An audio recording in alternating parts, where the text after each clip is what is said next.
The loudest applause that afternoon wasn't for the graduates. It was for the joke my ex-wife made about me. As parents filled the university auditorium, cameras flashed and proud families searched for their children in caps and gowns. I searched for only one person. My daughter. Today was supposed to be her day. The happiest day of her life. Instead, it became the day I realized just how little respect my ex-wife still had for me. She spotted me from across the auditorium and smiled. For one foolish second, I thought maybe we could put our differences aside. I was wrong. She walked over with her new husband, greeted a few parents nearby, then pointed directly at me. "Ladies and gentlemen," she laughed, "meet my ex-husband. The man who spent 20 years chasing dreams, and ended up with nothing." Several parents laughed politely. Someone awkwardly looked away. Another whispered, "So that's him?" My daughter lowered her eyes. She looked embarrassed. Not because of me, but because her own mother had turned her graduation into another opportunity to settle old scores. I could have argued. I could have reminded everyone who paid for our daughter's education, who attended every parent-teacher conference, who never missed a birthday. Instead, I simply smiled, checked the ceremony program in my hand, and quietly returned to my seat. Because in less than 15 minutes, someone was going to step onto that stage, say my full name over the microphone, and every person who had just laughed would suddenly wish they hadn't. But before I tell you why my name was announced in front of thousands of people, you need to understand why the woman I once loved had spent years trying to convince everyone that I was a failure. The day my daughter stopped smiling. The loudest applause that afternoon wasn't for the graduates. It was for the joke my ex-wife made about me. The university auditorium was overflowing with families. More than 2,000 people filled every seat. Parents proudly adjusted their phones, hoping to capture the perfect photo. Grandparents wiped away tears before the ceremony had even begun. Students in navy blue graduation gowns laughed together, taking one last picture before stepping into the next chapter of their lives. It should have been one of the happiest days of my daughter's life. Instead, it became the day she watched her parents become strangers. I arrived almost 40 minutes early. Not because I wanted a good seat. Because I wanted to see Sophie before the ceremony started. She had worked too hard for this moment. 4 years of sleepless nights. Endless exams. Part-time jobs. Scholarships. She had earned every second of this day. As I walked into the auditorium, I spotted her sitting with the other graduates near the front. She was laughing with her classmates. The moment she noticed me, her entire face lit up. She waved excitedly. I waved back. That single smile made every sacrifice of the past 22 years worth it. Then someone sat beside me. "You made it." I turned. It was Professor Daniel Harris, one of Sophie's favorite professors. He shook my hand warmly. "I've heard a lot about you." I smiled. "I hope only the good things." He laughed. "She talks about how you never missed a single school event. That's rare these days." I looked toward Sophie again. I promised her when she was 6 years old. What promise? No matter what happened between her mother and me, I'd always show up. Professor Harris nodded respectfully. "I think you've kept that promise." If only he knew how difficult it had been. The divorce. The court hearings. Working 2 jobs. Driving 3 hours every other weekend just to attend one of Sophie's soccer games. Missing meals so I could send a little more money for her books. None of it ever felt like a sacrifice. It was simply what fathers do. At least, the fathers who choose to stay. A few minutes later, people around us suddenly turned toward the main entrance. More guests were arriving. Expensive suits. Designer dresses. Confident smiles. Then I saw her. Caroline. My ex-wife. She walked through the doors wearing an elegant cream-colored dress, holding the arm of her husband, Richard.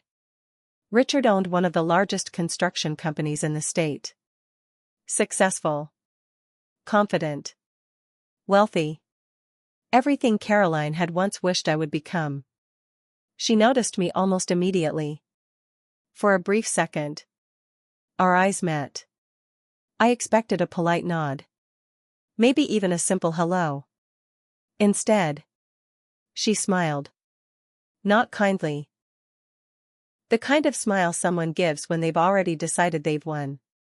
Richard leaned over and whispered something. She laughed. Then the two of them walked directly toward my section. Professor Harris quietly stood. I'll let you catch up with your family.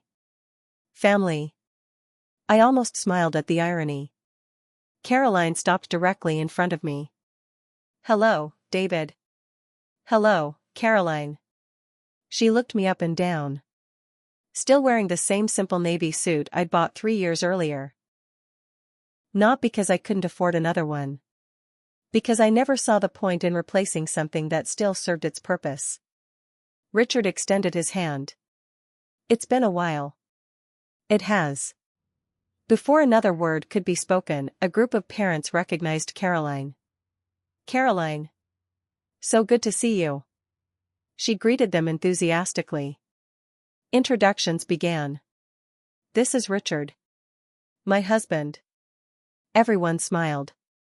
Then one woman looked toward me. And you are? Caroline didn't hesitate. She smiled brightly. Oh. This is my ex-husband. There was an awkward silence. Then she added. The man who spent 20 years chasing success. And somehow never managed to catch it. A few people laughed politely. Someone looked uncomfortable. Another man forced a smile. Richard chuckled quietly but said nothing. Caroline wasn't finished. I used to believe he'd become someone important. She looked affectionately at Richard. Thankfully. Life gave me a second chance. More laughter. I noticed several people looking at me with pity. Others looked relieved they weren't me. No one asked whether what she was saying was true. They simply accepted her version of the story. I slowly turned my head towards Sophie. She had heard everything. From across the auditorium. I watched the smile disappear from her face. She lowered her eyes. Pretending not to notice. Pretending not to be embarrassed. That broke my heart. Not because Caroline insulted me. Because she had stolen something from our daughter that could never be returned. The joy of this moment. I stood up slowly. Caroline smiled as if expecting me to argue. To defend myself. To lose my temper. Instead, I looked directly at Richard. Take good care of her. He seemed surprised. I intend to. I nodded once. I hope you do. Then I turned back to Caroline. I didn't come here to talk about the past. I came here to celebrate Sophie. For a split second. Something in her expression changed. Maybe guilt. Maybe surprise. But it disappeared almost instantly. She shrugged. Suit yourself. The two of them walked away laughing with the other parents. Professor Harris returned a moment later. He had clearly seen everything. You handled that better than most people would have. I smiled faintly. There was nothing to gain from arguing. He looked at me carefully. You know. Sometimes silence says more than words. I glanced down at the graduation program resting on my lap. Folded neatly inside was a small cream-colored envelope the university president had personally handed me 2 weeks earlier. Confidential. I had promised not to mention it to anyone. Not even Sophie. Not until the ceremony reached its final presentation. I slipped the envelope back inside the program just as the lights in the auditorium began to dim. The announcer stepped onto the stage. Ladies and gentlemen, please take your seats. The class of 2026 graduation ceremony is about to begin. Around me, everyone settled into their chairs. Caroline smiled confidently from across the aisle, completely convinced she had already written the story of who I was. She had no idea that before the ceremony ended, the university itself was about to tell a very different story. The man she once believed in. People who looked at Caroline that afternoon saw a confident, successful woman. People who looked at me saw an ordinary middle-aged man in an old navy suit. What they didn't see was the life we'd built together before everything fell apart. 24 years earlier, we met in the least romantic place imaginable. A crowded hardware store. I was buying paint for the tiny apartment I'd just rented. She was arguing with an employee because they'd sold the last bookshelf she wanted. Without thinking, I offered her mine. "I can come back tomorrow," I said. "You look like you need it more than I do." She laughed. "You're either incredibly kind or incredibly bad at negotiating." Probably both. That was the beginning. A week later, we had coffee. A month later, we were dating. 2 years later, we stood in a small church surrounded by family and friends, promising to build a life together. We didn't have much. Our first apartment was barely big enough for 2 people. The kitchen sink leaked every winter. The heater worked only when it felt like it. Our couch had been bought at a garage sale for $30. But every night, we sat on that old couch dreaming about the future. Caroline wanted a beautiful home. I wanted a family. Together, we believed we could have both. When Sophie was born, everything changed. The first time I held her, she wrapped her tiny fingers around mine. In that moment, I made myself a promise. No matter what happened, my daughter would never question whether her father loved her. As Sophie grew older, Caroline became more ambitious. She launched a small event planning business from our garage. Money was tight. Clients were few. Many months, the business barely covered its own expenses. So I took on extra work. My regular job ended at 5. 3 nights a week, I drove for a delivery company until nearly midnight.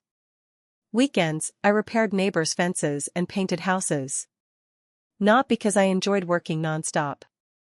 Because every dollar helped keep Caroline's dream alive. When her business finally turned a profit, I celebrated harder than she did. I bought a small cake. Placed a handwritten note beside it. "I always knew you could do this." She hugged me so tightly I could barely breathe. "I couldn't have done it without you." At the time, I believed her. Years passed. Her business expanded. She hired employees. Moved into a downtown office. Started attending networking events with lawyers, developers, and investors. People admired her confidence. They admired her success. And I admired watching her succeed. Unfortunately, success has a way of revealing parts of people that struggle never does. It started with small comments.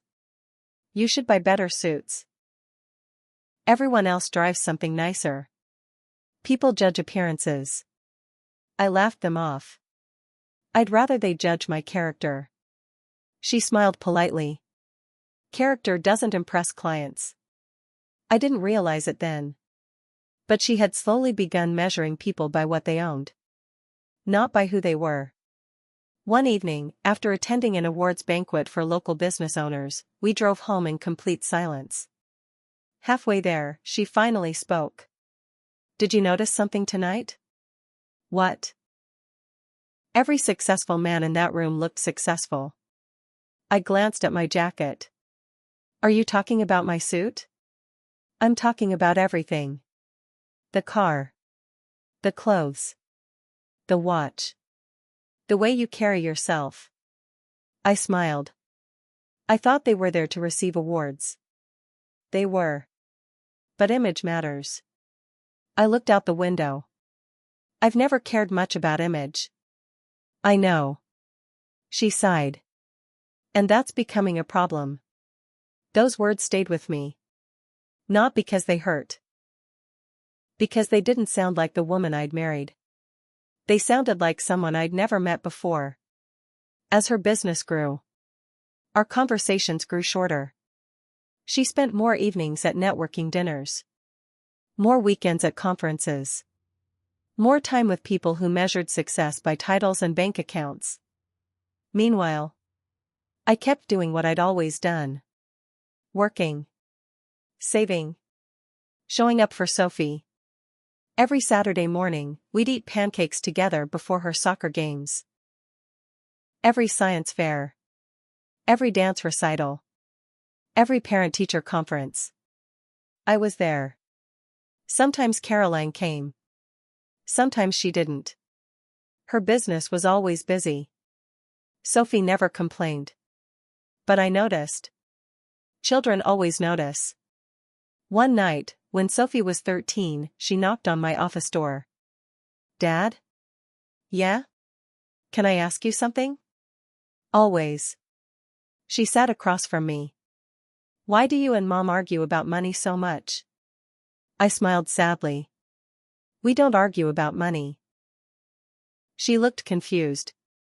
Then what do you argue about? I thought for a moment before answering. We argue about what success looks like. She tilted her head. I don't understand. I reached over and squeezed her hand. One day you will. I just hope by then. You'll choose the right definition. She nodded. Neither of us realized how important that conversation would become. Because only a year later, Caroline would make a decision that changed all three of our lives forever. A decision she called an upgrade. One that would eventually lead to the graduation ceremony where she proudly introduced me as the biggest mistake she'd ever made. But before she walked away from our marriage, she said something I would never forget. Something that made me realize. She had already left long before the divorce papers were ever signed. The day she chose someone else.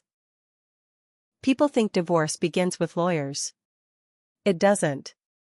It begins the moment one person stops appreciating the life they're already living. Looking back, I can pinpoint the exact day our marriage truly ended. It wasn't the day Caroline handed me the divorce papers. It wasn't the day she moved out. It was a rainy Thursday evening. Sophie was 14.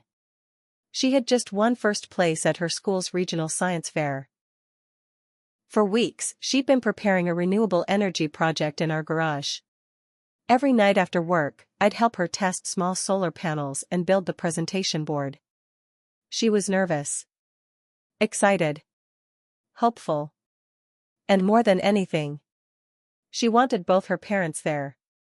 That morning, Caroline promised she wouldn't miss it. I've already blocked my calendar, she told Sophie over breakfast. I'll be in the front row. Sophie's face lit up. Really? I wouldn't miss it for anything. But by 4 o'clock that afternoon, Caroline called. I'm so sorry. My biggest client moved an important meeting. I have to be there. Sophie didn't cry. She simply looked at her phone, forced a smile, and whispered, It's okay, Mom. Children have an incredible ability to hide disappointment. Parents usually don't realize they've seen through the lie. The science fair ended. Sophie won first place. When they announced her name, she looked around the auditorium, searching for her mother. She found only me. I stood, cheered louder than anyone, took dozens of pictures, bought her favorite pizza on the way home. I did everything I could to make the day special. But that night, while helping her place the trophy on her bedroom shelf, she asked me something I'll never forget. Dad. Yeah? Do grown-ups ever get too busy to love someone? I felt my heart sink. No. I answered carefully. They only get too busy to show it. She nodded slowly. I think that's worse. I didn't know what to say. Because she was right. Caroline came home close to midnight. She looked exhausted. Her makeup was perfect. Her expensive heels clicked across the hardwood floor. She noticed the trophy immediately. Oh. I forgot today was the awards ceremony. Forgot. The one event she'd promised not to miss. Sophie had already gone to bed. I quietly picked up my coffee mug. You promised her. Caroline sighed. I had an important client. You always have an important client. This one was worth millions. So was your daughter. She looked at me. That's not fair. No. It isn't. For several seconds. Neither of us spoke. Then she said something that changed everything. You know what our problem is? I waited. You still think life is about family. I frowned. What else would it be about? She laughed. Winning. Getting ahead. Building something bigger. I looked at the woman standing across from me. She sounded nothing like the person who once celebrated our anniversary with takeout pizza because we couldn't afford a restaurant. When did you become so different? She smiled sadly. I didn't. I finally became honest. Those words echoed in my mind for weeks. About 2 months later, Caroline invited me to a charity gala hosted by one of her biggest clients. I want you to meet some important people. I agreed. Not because I enjoyed those events. Because I thought maybe. Just maybe. We could reconnect. The ballroom was filled with successful business owners, investors, and politicians. Everyone wore designer suits. Luxury watches. Perfect smiles. Caroline introduced me to several people. But something felt strange. Whenever someone asked what I did for a living, she answered before I could. Oh, David has a nice little management job. Nice little. As though 15 years of experience could be summarized in 3 dismissive words. Later that evening, I watched her speaking with a tall man in a tailored gray suit. Confident. Charismatic. Successful. His name was Richard Bennett. Owner of Bennett Construction Group. They laughed together for nearly 20 minutes. When she finally returned, I smiled. New client? She hesitated. Something like that. I didn't ask another question. Maybe I should have. Because over the following months, Richard's name appeared more and more often. Business lunches. Networking events. Weekend conferences. She insisted it was all work. I wanted to believe her. One Friday evening, Sophie and I were making dinner together when Caroline walked into the kitchen. She placed a large envelope on the table. I think we need to talk. I looked at the envelope. I already knew what it was. Divorce papers. Sophie looked back and forth between us. Confused. Scared. She quietly excused herself and ran upstairs. I waited until I heard her bedroom door close. Then I looked at Caroline. Is there someone else? She didn't answer immediately. Instead, she walked to the window. I've met someone. The words felt strangely calm. Almost rehearsed. Richard? She closed her eyes. Yes. How long? A few months. I nodded slowly.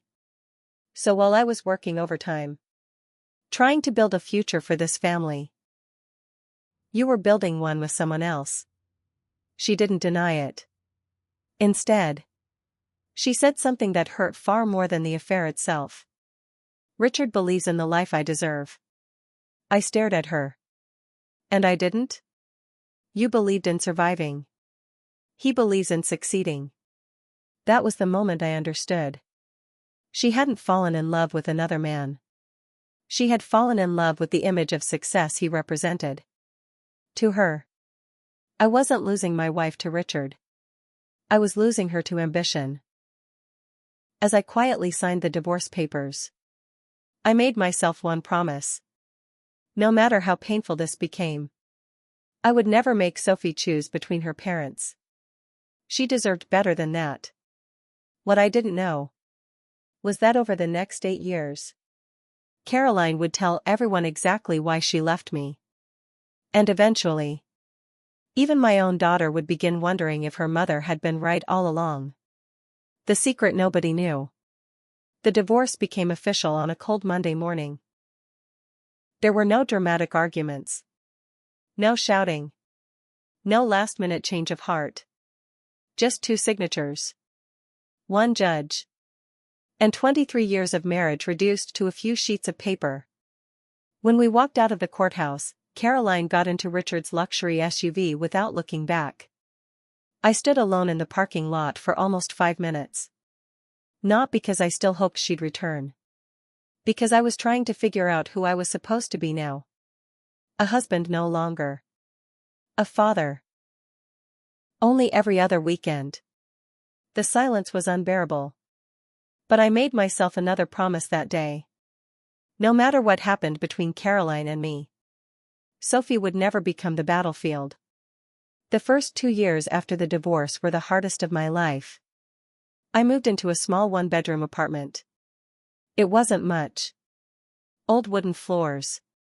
A tiny kitchen. Second-hand furniture. But I made sure one room always felt like home for Sophie. I painted the walls her favorite shade of blue.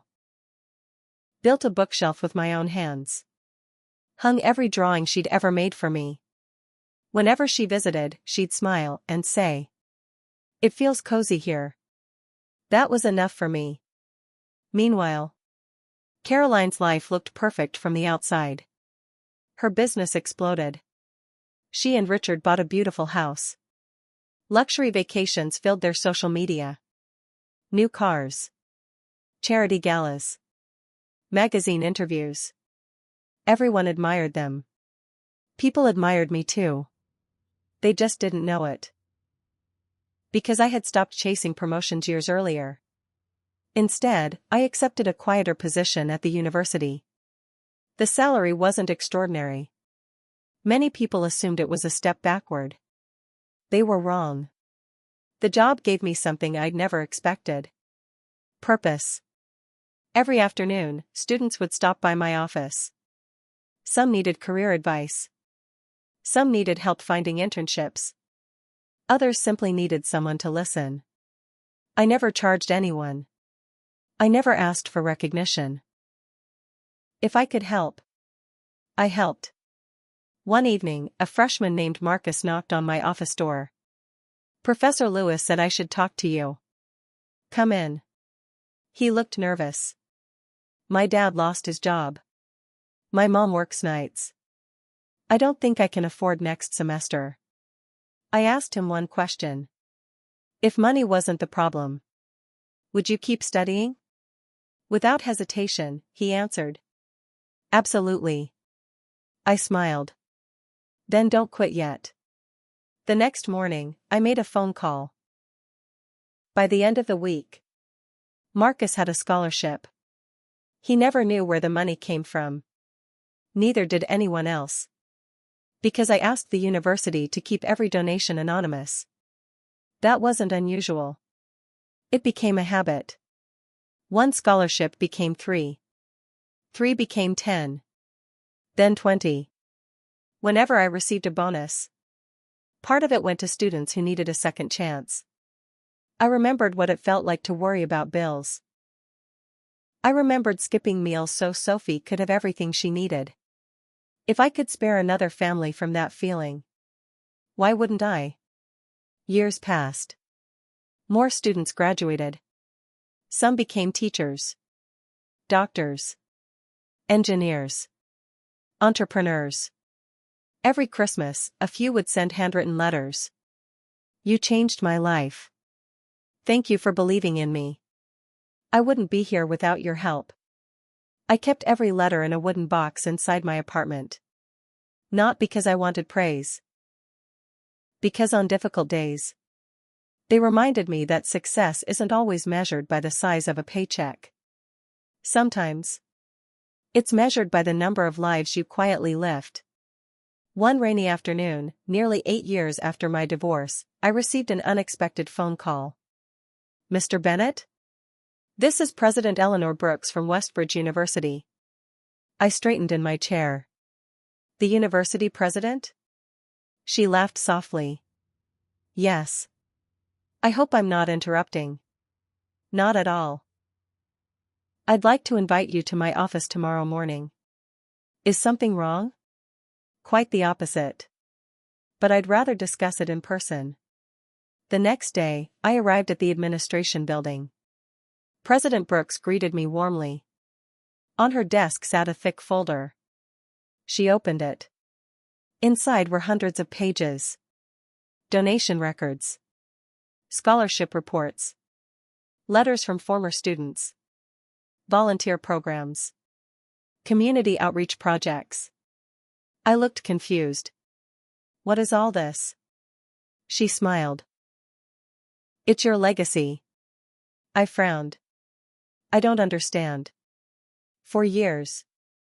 You've refused interviews. You've declined recognition. You've insisted every donation remain anonymous. She gently closed the folder. But the board of trustees believes it's time people knew the truth. My heart began to race. What truth? She slid a cream-colored envelope across the desk. I opened it. Inside was a formal invitation. Westbridge University graduation ceremony. Special recognition presentation. I looked back at her. I can't accept this.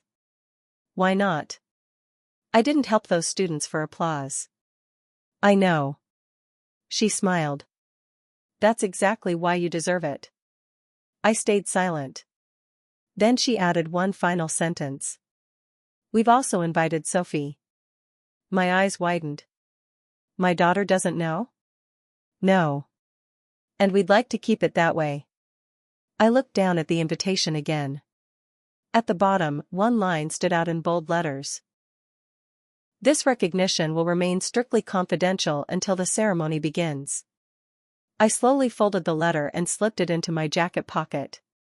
For the next 2 weeks, I told no one. Not my coworkers. Not my friends.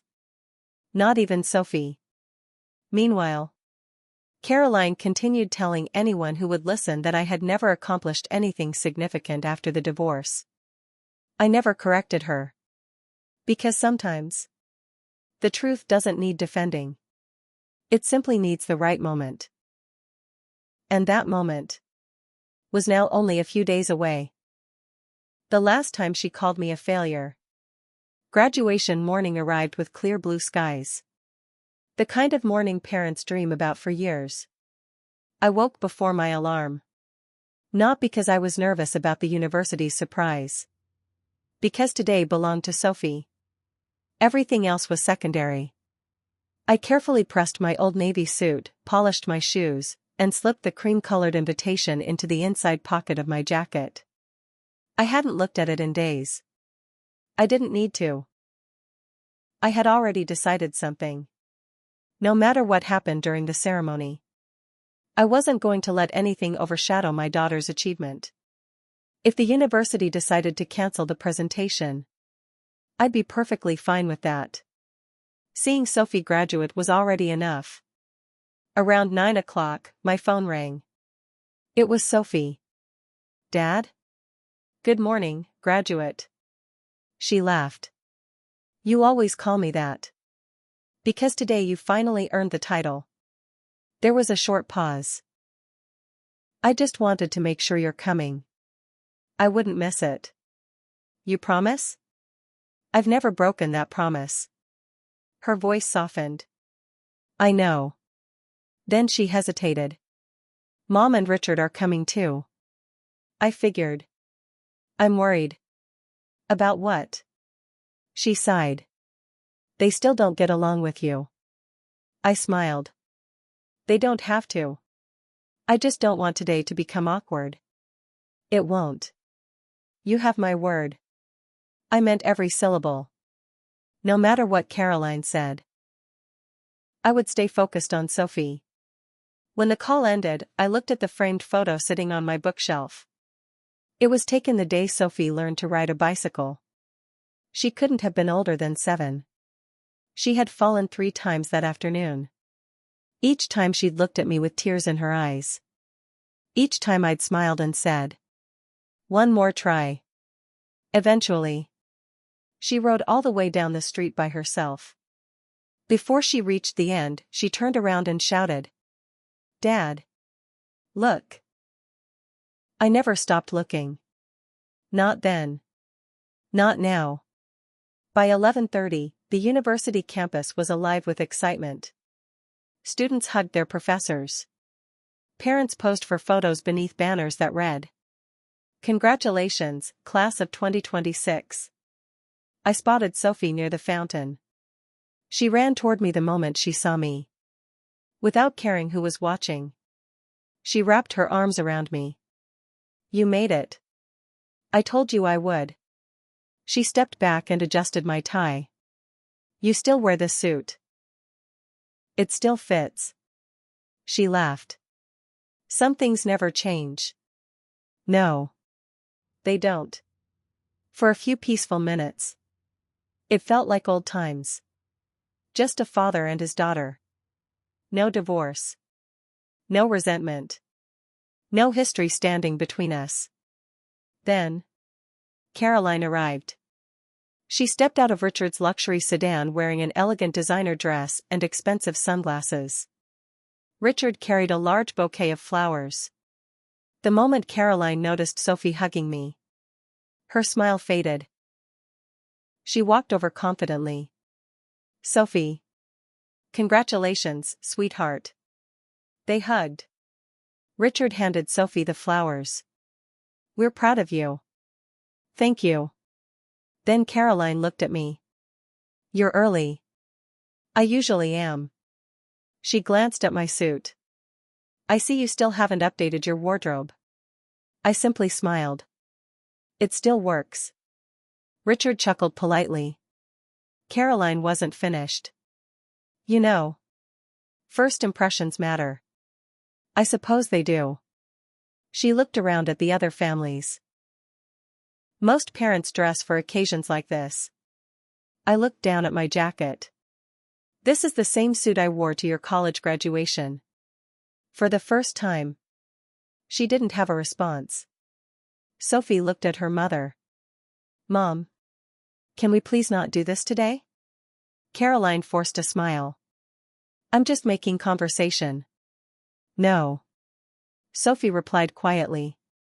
"You're making Dad uncomfortable." Those words surprised everyone. Including me.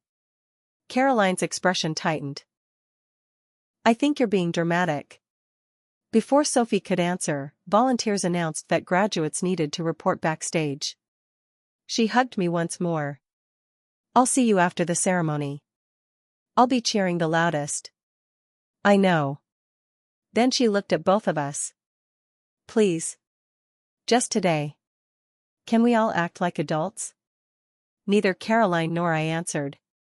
Sophie walked away. Watching her disappear behind the auditorium doors, I realized how often children become the peacemakers in situations adults create. Inside the auditorium, families gradually filled the seats. By coincidence, or perhaps fate, Caroline and Richard ended up only 2 rows in front of me. Every few minutes, someone stopped to greet them. Caroline loved the attention. She introduced Richard proudly. Then, inevitably, someone would ask about me. "Oh." She'd laugh. "That's my ex-husband. The one I told you about." The same smile. The same dismissive tone. The same story. I was no longer a person. I had become one of her favorite anecdotes. Eventually, a couple sitting nearby turned toward me. The husband smiled politely. So, were you really in business with Caroline? Years ago. What happened? Before I could answer, Caroline answered for me. He never learned how to think big. A few people laughed. Richard shifted uncomfortably in his seat. Even he seemed tired of hearing it. I noticed the husband looking at me with sympathy. As if he believed every word she'd said.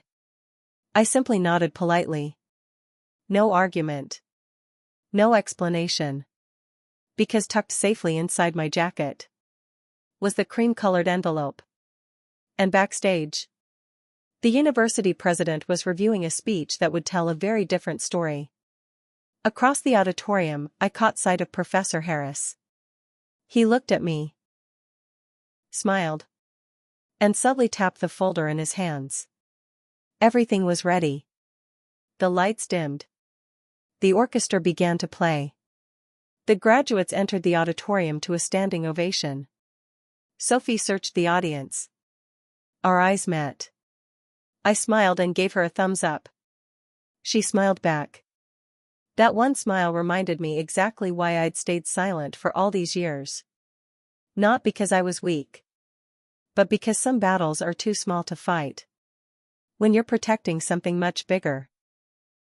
Neither Caroline nor anyone else in that auditorium had the slightest idea that before the ceremony ended, they would all be standing. Not for a graduate, but for the man they had spent years calling a failure.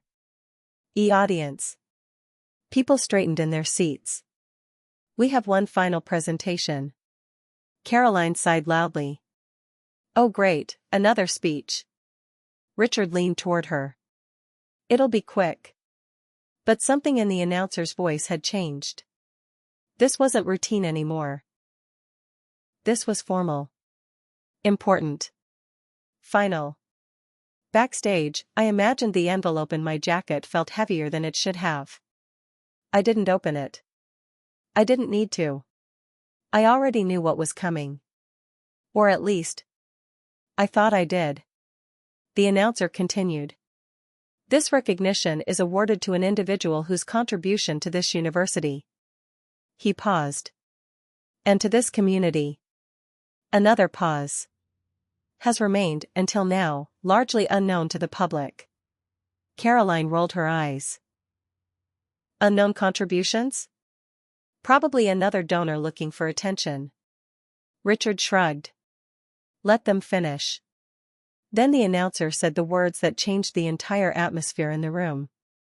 This year's Distinguished Community Leadership Honor. A quiet shift. Phones lowered. Whispers stopped. Even the air felt heavier. Is presented to. He looked down. Then up again. Directly toward the audience. Directly toward me. And said my name. David Lewis. Silence. Not confusion. Not hesitation. Complete silence. For almost 3 full seconds. No one reacted. Then a murmur spread through the auditorium. David Lewis? A few heads turned. Some people looked around as if there might be another David Lewis in the room. Caroline frowned. She leaned forward slightly. What? Richard looked at the stage. Then at the program. Then back at me. Slowly. Confused. The announcer continued. Mr. Lewis is invited to the stage to receive this honor. A spotlight suddenly shifted. And landed directly on me. For the first time in years. I stood up without hesitation. Caroline immediately grabbed my arm. What is this? I gently removed her hand. I'll explain later. No, explain now. But I was already walking. The entire auditorium watched as I moved down the aisle. Every step felt louder than the applause that had filled the room all afternoon. Except now. There was no applause. Only silence. Confusion. And rising curiosity. Caroline turned to Richard. This is some mistake. Richard didn't answer. Because the university president had just stepped onto the stage. And she was smiling.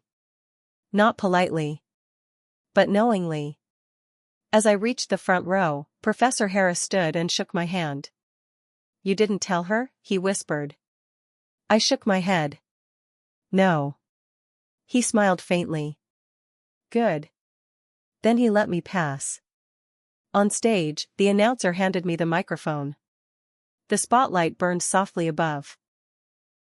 Thousands of eyes fixed on me. Caroline stood abruptly in her seat. "This is ridiculous," she said loudly. "He's not." But she stopped mid-sentence. Because the university president raised her hand, silencing the room. Then she looked at the audience. "This honor is not symbolic. It is not ceremonial. It is recognition of measurable impact." She paused. Then continued. "For the past 8 years, this man has funded over 200 scholarships." A murmur. "He has mentored hundreds of students." Silence deepened. "He has quietly supported families facing financial hardship." Another pause. Without ever attaching his name. Caroline's expression slowly changed. Confusion replaced certainty. Richard stopped moving completely. The president turned slightly toward me. "And when we investigated who was behind these contributions," her voice softened, "we discovered something remarkable. The entire system was designed to ensure he would never be recognized." She looked at the audience. "But tonight, that ends." Then she stepped back. And said the final line. "Because sometimes the most important people in a room are the ones everyone has been laughing at." A wave of realization began spreading through the auditorium. Whispers turned into stunned silence.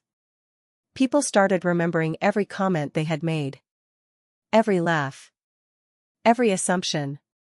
Every dismissive smile. And in the middle of it all, Caroline stood frozen. Staring at me. Like she was seeing me for the first time. I looked at the microphone. Then at the crowd. And for the first time that day, I finally spoke. But what I said next wasn't for them. It was for Sophie.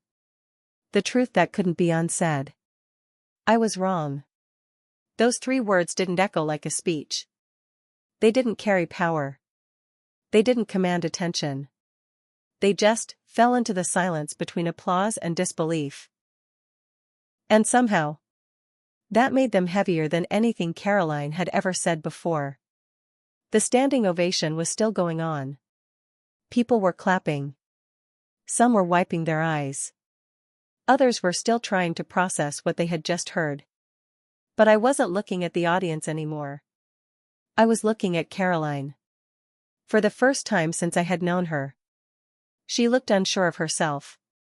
Not angry. Not defensive. Just human. Sophie stepped forward from the side of the stage.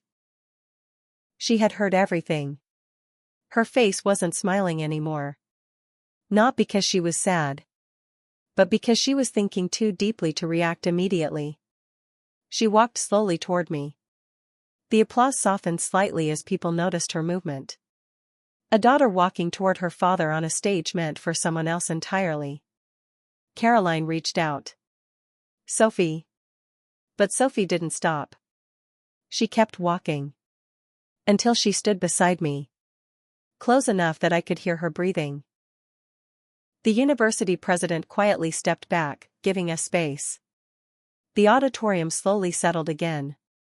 Not completely silent. But attentive. Waiting. Sophie looked up at me. Not like a child anymore. But like someone trying to understand a truth she had been denied for too long. "Why didn't you ever tell me?" she asked softly. I shook my head slightly. "I tried. But not with words. With actions." She frowned slightly. "I don't understand." I nodded. "I know." A pause. Then I continued. "Because if I told you I was helping people, It would have sounded like I was trying to prove something. I didn't want to prove anything. I just wanted to do what was right. Her eyes filled slowly. Not with confusion now. With realization. Behind her, Caroline took a step forward again. Her voice was quieter this time. David. I didn't know. I finally turned toward her. For the first time in years. There was no anger left in me. Only distance. I know. That answer surprised her. She expected blame. Argument. Revenge. But not acceptance. She shook her head slightly. I spent years thinking you were. She stopped. Because she couldn't finish the sentence anymore. Not here. Not now. Not after what everyone had just heard. Richard stood slowly from his seat. But he didn't speak. For the first time, he didn't know what role he was supposed to play. I looked at Sophie again. This isn't about choosing sides. This is about understanding people fully, not partially. She nodded slowly. Tears formed in her eyes. But she didn't look away. Caroline finally spoke again. Her voice cracked slightly. I shouldn't have said those things today. Silence. Then she added. I was trying to feel important. The honesty in that sentence made the room quieter than any speech I had given. I nodded once. I know. Then I said something that surprised even me. But I forgive you. Caroline's breath caught. Sophie looked up immediately. Not expecting that answer. Not like that. Not so simply. But forgiveness, I continued, doesn't erase consequences. Caroline lowered her head slightly. For the first time. She didn't try to respond. Sophie stepped closer to me. Are you okay? She asked quietly. I smiled faintly. Yes. Because I stopped needing people to understand me a long time ago. A pause. And today, they finally did. The applause started again. But softer this time. More respectful than celebratory. Not for a performance. But for a truth that had taken too long to surface. As the ceremony slowly resumed its final moments, I stepped down from the stage. Sophie walked beside me. Not behind me. Not in front of me. Beside me. Caroline remained standing where she was. For the first time. She wasn't part of the story anymore.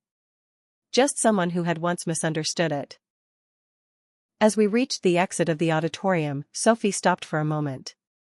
She looked back at the stage. Then at me. And finally said, Dad. I'm proud of you. I didn't respond immediately. Because that sentence was worth more than every award in that building. I simply nodded. And we walked out together. Outside, the world felt quieter. Lighter. Like something heavy had finally been put down. Behind us, the ceremony continued. But for me, it had already ended.